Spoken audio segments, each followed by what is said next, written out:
Hi, this is Phoenix Unleashed, episode 4. I'm Schiffer Hendry, your host. And today I want to talk with you about the power of no. It is one of the deepest, most profound superpowers that you have. It represents your own internal malchus, sovereignty, your ability to hold your boundaries, your ability to be the person that you actually are in the face of whatever. So I discovered this power in my own life when I probably starting through a few incidents, probably starting when I was around 15 years old. I was a very sensitive, vulnerable young girl, and there were high expectations put on me by my parents and especially my father. And long story short, I when you're very sensitive and when you are a perfectionist and when you feel you need to please and you need to excel, so it can be really, really difficult. You can have a lot of issues with your own sense of power, your own sense of vulnerability. At some point, and I remember actually the first incident out of the series of incidents, I just realized that I could just say no. So what did that mean? That I do not have to be so sensitive. I do not have to be so vulnerable. I do not have to meet expectations. I can say no. And even though it didn't come from a grandiose awakening of self, and it wasn't a beautiful thing. It was just like I was fed up. I wasn't thriving. The constant self-questioning and self-criticism and, the feeling that I wasn't meeting the standards that had internally adopted based on the expectations around me. It just wasn't working for me, and something in me rose up and just said, "No more. I don't have to." And that was the first of several different things that happened around that time that turned me pretty quickly from quite a wimpy kid who felt really, really insecure, who wasn't especially, popular. I wasn't that noticed. I wasn't super picked on, but I wasn't, I felt like I felt like one of the wimpy ones everywhere I went. And once I learned this power of no, all of a sudden I stopped caring what people thought. And I learned a big secret at that time, which I've never forgotten. And that is the less you care, the better it usually works out. And I don't mean not to care about people and not to care about the well being of the world, not to love. I'm not talking about that at all. I'm talking about not to operate under fear, not to operate under fear of what people think, or fear of how you're showing up, or fear of if you're meeting expectations, fear if you're good enough. All of that stuff. So the power of no is necessary right now. In terms of Hasidus, we have two basic states of being. We have what's called yesh, Y-E-S-H, which means something. And we have ayin, A-Y-I-N in English, which means nothing. So the world is created, as the mystical Torah tells us, yesh mi ayin, something from nothing. So from that perspective, nothing doesn't mean the lack of, it means infinite, undifferentiated, untapped potential.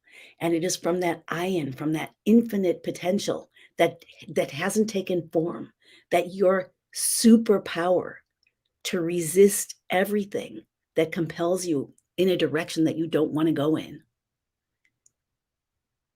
and therefore to create a space for yourself to show up in ways that you do want to co-create in ways that you do want to connect to a different field of reality where it's not mainstream, where miracles are possible, where out of the box thinking is inevitable. And there you tap into all kinds of superpowers.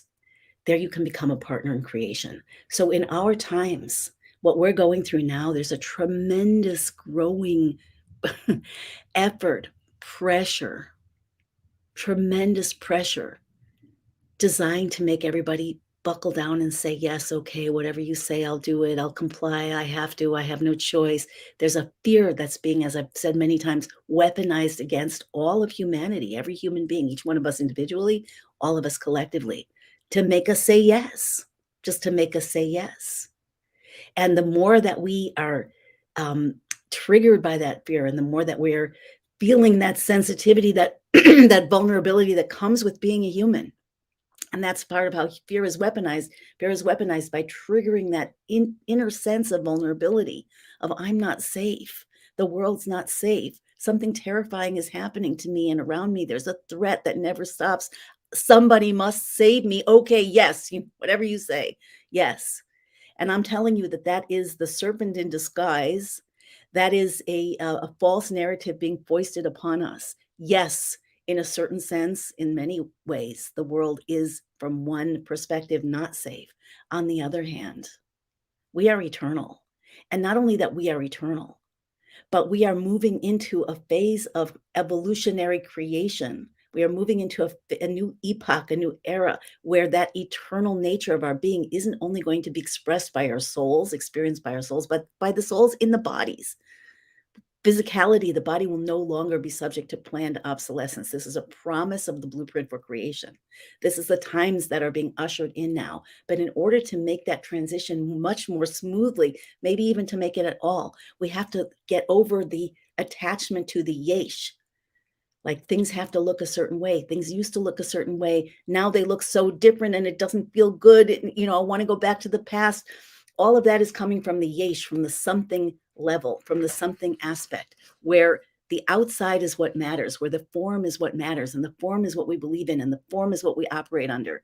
And it's very, very, very, very easy to manipulate us when we're attached to the form, because the form is breaking down everywhere. Like I keep saying, none of us expected to live in this world that we see in front of us every single day, and it's changing, and there's more pressure being exerted all the time. You don't have to believe in it. You don't have to believe in it. What the power of no gives you is the ability to watch things change around you and to become more and more settled into your bedrock. The power of no opens up space within your being that you might have never known you have. It creates out of you something that is eternal right here and now, something that is sovereign, something that gets to say. So the pressure that we're all under, that's being, yes, generated by human beings and spiritual forces and so on and so forth, but underneath it all, we are in that pressurized transition that we talk about. The metamorphosis of the caterpillar, the pressure of the womb to push out the baby, the pressure of coal to produce a diamond, all of those pressurized situations which change the state, the form in which something shows up, from insubstantial, from insignificant to amazing, brilliant, alive, eternal, fairy like, renewed. That's what we're looking at here. This is a pressure that is designed to take us from finite to infinite, from victims to co creators in a very, very legitimate and humble and empowered way. I don't mean, I used to, as you may know, I used to do host telesummits in the new age market, and I had a very, very big beef with people. A lot of people, amazing people, amazing people that I interviewed. Many of them I deeply respect, still am in contact with, and yet there's a certain, or at least there was a certain feeling, there's a recognition. People somehow realize that we're in a world of oneness, and that we all have divinity in us, but oftentimes without understanding the bigger picture and what God means. So oftentimes it's like, I'm God, you're God, we're all God, or I rule. If I can just get it together, I rule, you rule. That's not what I mean when I say powerful co-creator. I mean to recognize your source. I mean to tap into your source. I mean to live your source, to be a flow, a channel of flow for your ultimate source, which is the creator of heaven and earth and beyond. So when we can learn to say no to our over attachment to things looking the way they always looked, when we can learn to say no to the part of us that is being pushed around, to say, no, I'm not going to be pushed around anymore. I'm not going to support you, even to yourself, even to say, I'm not going to support you fear paradigm.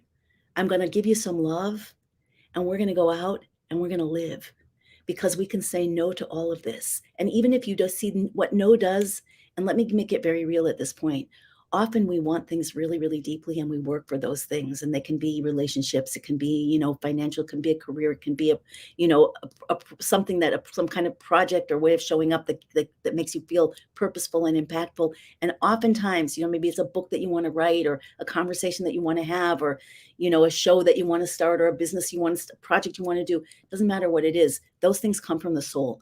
Usually they come from a very deep place. And because people who are naturally creative and naturally care tend to be very sensitive. So we're operating on the yes, we're treading delicately, trying to make a new thing happen, very upset when we get derailed, turning it against ourselves. And it's a pattern that can go on throughout a lifetime. And that is not okay. It's not okay. So I want you to stop for a second and ask yourself, what am I saying yes to? What am I permitting in my life? What repetitive experiences, emotions, resonant traumas that keep, the gift that keeps on giving, failures, limiting beliefs? What is it? Relationships, toxic relationships, narratives that I'm buying into. What are the things that I'm saying yes to that I don't deserve to be subject to anymore? Forget I even said deserve. I don't really like that word. That I'm not willing, that I'm no longer willing to be subject to. Because when you can identify something that has pushed you around so much and in ways that have caused you suffering and loss, even if it's the loss of your potential and your self-expression, those things are very, very important and real. So when you can identify something that has had that effect and you get angry enough, fed up enough, we're talking about fire in the phoenix. That's the fire in you. And that's, by the way, the fire of the month of Tevet that we're in right now. When you can get upset enough, when you can get angry enough, even if you don't see a path forward, you see, with the yesh, you always have to have a path forward because you're going from something to something. But when you don't see a path forward, but you just don't feel willing to do this anymore, and it is deeply authentic, that's one of the things. It has to be deeply authentic. It has to come from a deep place. So when you can come to that deep place of, no, I don't know how to get out of this. I don't know if it's even possible. I don't know how I'm going to change things. I don't know how I'm going to make it stop or how I'm going to take a new road, but I say no to this. I'm not doing this anymore. I am not doing this anymore. No. And when you can say that authentically, when you can tap into that yourself, what happens? You open up the boundaries of that external world of yesh, of the somethings, and you open up to the world of ayin, to the world of divine nothingness, infinite, divine, undifferentiated, unfolding potential. And you can choose new form. And how does it work? In a different way. It works in a different way. So it's not about you say no and then you go on and you start to create new things just the way you did before. No, this is a different path. This is evoking the power of no. No can't be yes in disguise. So even when it comes to manifesting something that you want, it's great. If you can do it, go for it. Yesh to yesh is easier. It takes less of you. It's more on the surface.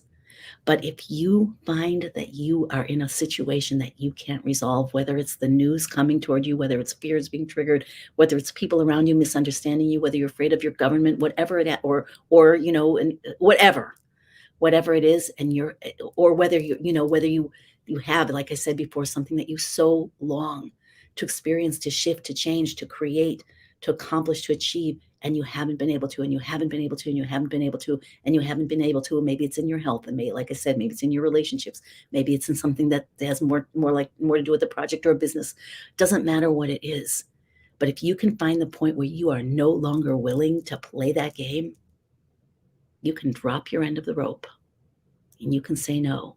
And in any relationship, including your relationship with yourself, including your relationship with the powers that be, that may not be for very long, in any relationship whatsoever, you have the power to drop your end of the rope in that tug of war between you and the issue. And when you drop your end of the rope and you just wait, everything changes.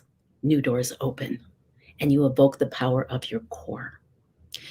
So I want to just spend a few minutes also talking about what I would like to call the four core emotions. I mentioned this in the last show, but not in great detail. In the last show, I talked about how I'd spend many hours crying, and I didn't have the time to talk about how in there four basically from the time of the eating from the tree of knowledge of good and evil in the Garden of Eden, our forebears, Adam and Eve, of whom we were all cells. Hasidus mystical Torah explains that every human being who ever lived, who will ever live, is a cell in the cosmic body, the collective body of Adam and Eve. So you were literally there. And when that event happened, instead of perceiving with a clear consciousness the light, the divine light of the multiverse from one end to the other end, but instead of being able to look inside every aspect of creation and see that divine letters of divine speech that were bringing it into being, that were its soul, when Adam was told to name the creatures in the garden, he was able to do so because he could see right into the divine letters that were bringing those things into being. So he would just read the letters, and that was the name of the being, including Adam himself, Adam, which like I think I said last week, is a combination of Adama, the earth, the physicality, and Adama Le'elyon, which means to resemble. Adama means earth, and it also means a resemblance, to resemble the Most High. So that's the body of the earth, and the Most High, the breath of the Creator. This is the entity that you are. This is the entity that you are. The quantum soup out of which everything comes, the Adama, the earth. We're not just talking about dirt, we're talking about quantum. And Adama Le'elyon, the resemblance, the breath of the Most High, of the Infinite One, in an individual form. Yet, when it comes to the breath of God, as is explained in mystical Torah, when you breathe, when you blow, God blew the Holy Soul into you. And when you blow, you don't blow like words that come out from like the outside of your mouth. The breath, the blowing comes from the core breath, which is the core source of life, which is the soul. So God blew a divine soul into Adam and into you. And that divine soul is literally a piece of God.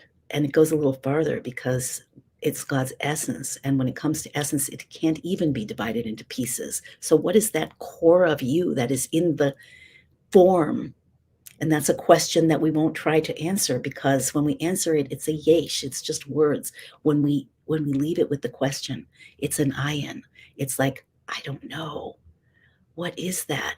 What is that? Who am I? What am I? And it gets bigger and bigger. So when you say no to somebody who's trying to make you afraid, when you say no to something in yourself that's trying to make you afraid, you evoke and open that ayin, that part of you, which is literally the breath of the divine. You open a door to that. What will come out of that? That remains to unfold in the present, in the ever occurring present moment. So the four emotions that happen, that were imposed, superimposed, or integrated into the human psyche at the moment of the eating, at the urging of the snake, which also internalized, that little snake voice internalized in each of us, the four core emotions that took us out of absolute pure consciousness, divine consciousness, into the human condition. What's the human condition? Terror, rage, grief, sadness, and shame. Those are the four. So fear, anger, sadness, and shame. Those are the four core emotions that were not just superimposed upon us, but that were integrated into us as part of our core yeshness, our core form, not just a physical form, but a psychic form. The identity, the ego-based identity, is in large part made up of those four things, and the actions, the emotions and the actions that it generates when you're in it are an attempt to not feel those things so much. So let's say you feel ashamed. So you're going to either hide so you don't have to be seen, right? I'm sure many of the people who are, in my tribe do that because we're sensitive, because we care. So we need to show up really perfect. And people don't really understand us. The people we normally hang around or go to school with or whatever. So we tend to hide, but also you can out project. When you feel ashamed, you can get really angry at someone else, right? You can blame them. You can attack. We all have that other side of us. Everyone, if pushed hard enough, will attack. And that comes from the shame, and that comes also from fear. So how many moments have you spent feeling afraid? That fear, like I said, is being ramped up intentionally in the world now every single day. Some of us are starting to see through it. Some of us are starting to laugh at it. By the way, I'll tell you something really cool. I hope I don't get censored for it, but the I'm hearing that the Omicron variant is very, very contagious and very mild, um, sometimes completely asymptomatic. And in some places where it's showing up, other former versions are going away. It's kind of like it's eating. It's like Pac-Man, right? It's eating up the old variants. Now, I have a lot of questions on how they even identify variants. I don't really know what's going on, but it's very interesting that there's some thought stream out there that seems to have a lot of credibility. At least it seems so to me, that as this thing spreads super fast, all the dangerous variants are just going to get eaten up. And I mean, I'm sure there are other tricks in the fear bag, but it's just interesting. It's just interesting. It's really interesting to watch what happens when you start saying no to the fear. And Omicron, as I might have mentioned before, is an anagram of moronic. Um, so the part of us which is, anyway, I'll leave it at that. I'll leave it at that. I don't want to push anybody's buttons, but maybe buttons have to get pushed too. Everybody else is pushing your buttons. Maybe I should also. Okay, anyway, the four core emotions that were integrated into the human psyche, along with the voice of the snake, which I'll mention a little bit more about momentarily, those are the things that stand in our way. Like I said about shame, sadness also. Sadness, each of these things has an upside and a downside, by the way, like almost everything in creation. It can either push you more into exile or it can catalyze you into redemption. Fear too. So fear can shut you down, or fear can cause you to say no, no more. No, I say no. I'm not going on this way anymore, which opens up that entire I in power, that godly power. Sadness, likewise, sadness can be, and often is, attached to a story. Story and narrative, again, that's a yesh, that's the form that keeps us stuck where we are. It's a big trick, it's a big illusion. We constantly, then that's where the voice of the snake comes in. The voice of the snake is telling you stories all the time about yourself, about what's wrong with you, about how you don't have what you need, about how you never had what you need, about how everything's gone wrong, about how scary things are, about other people, about what's possible and not possible, about what you should feel bad about what you should feel scared of. A lot of it, most of it is unconscious, but it's triggering. It is, the unconscious is worse than the conscious because it goes right into the operating system and triggers the reaction immediately. So sadness attached to a story, oh, this is one of the limitations of talk therapy, which can be very useful. But when it goes into, people sometimes like to go to a therapist and just repeat the same story over and over again. We like to tell our stories because it reinforces the identity, and that makes us feel more secure in a certain way, as a yesh, as a form. It's a natural survival instinct, but it's not really helping our survival. So when we tell our story over and over again, we drag up the feelings, and then we might cry from self-pity and feeling like a victim and feeling overwhelmed and feeling trapped and feeling like we can never get out. But then there's a sadness that is holy, and that is when, just like the fear, the holy fear will cause you to say, no, no more fear. No, I'm getting out of here. I'm out of this matrix. I'm not doing this matrix anymore. How do you say that and get out of the matrix? You evoke something, and it guides you. It guides you. It's a process. But same thing with sadness. I'm not telling this story anymore. I'm not going to tell this. I'm not going to be attached to this story anymore. There's such a thing as therapeutic tears, as healing tears that are very different from tears of self-pity. Tears of self-pity reinforce, wire in that snake voice that keeps shutting you down, makes you sadder and sadder, smaller and smaller, more and more used up. But then there are the therapeutic tears that release the trauma. Often it's good to have assistance with this, but release the trauma and allow for a new flow from your authentic self, from the I-in of you, the breath of the creator in your being. Likewise, shame itself doesn't have an upside as far as I know, unless you really, really did something bad and you need to feel, bitter about it and then change. That happens. That happens. You can be sick of and tired of being ashamed. It can catalyze in that way, but smallness has a very positive effect. If you can feel small, if your identity or ego, you allow it to be shifted, you allow it to be impacted on purpose from a higher consciousness, so you don't hold on so strongly to your identity and your beliefs and the yesh, the form of you in the world, that is a very positive use of that smallness that is catalyzed by shame. So, and then there's anger, rage. Rage is the biggest generator of no. Like we can rage at people or life or God or ourselves or the circumstances, and we can feel helpless. Or we can rage from no. When you rage and evoke, when you have any of these four core experiences catalyzed and perpetuated by the snake voice, and you let it trigger you into no, whether it's the release of trauma with sadness or the feeling of willingness to change, openness, bittul, the ultimate humility, that's the holy side of shame, or whether it's, the fear of going on like this forever and the pain of that and just saying no to it, or whether it's the rage at it. Rage is very powerful. It's fire, right? It's a quality of this month to use holy anger, holy rage to say no to all of this exile, to say no to this whole matrix, say no to this whole game. It's a game. It's a deadly game, can be, except if you realize we are eternal. None of us want to have to go through the process of, well, I don't know about none of us, but um, I know that the Lubavitcher Rebbe said that even though it says in the Torah that every person must die at least for an instant because we have to shift to a body that is of a different substance so that it doesn't have to decay and it doesn't have, grossness about it and so forth.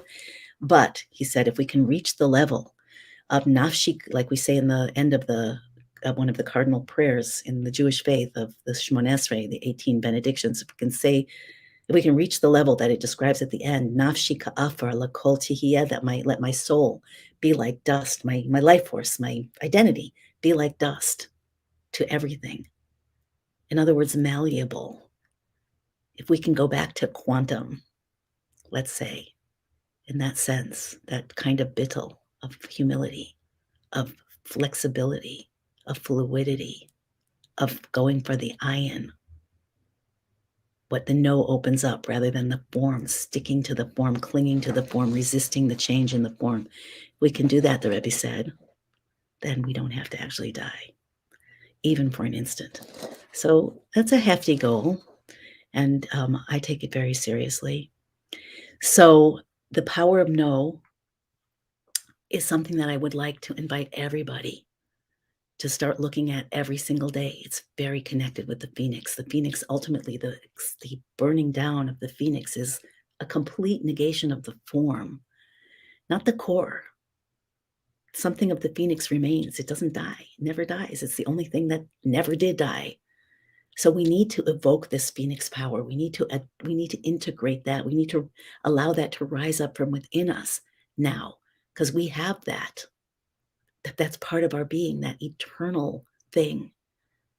Even in the physical, the phoenix lives eternally in the physical, but not by staying the same and going over the same old stories and getting shut down more and more, getting more and more tired, getting more and more old, more and more stagnant. No, when the phoenix has reached its limit of thriving in its old form, it basically, I'm paraphrasing, but it basically says no, sets it on fire.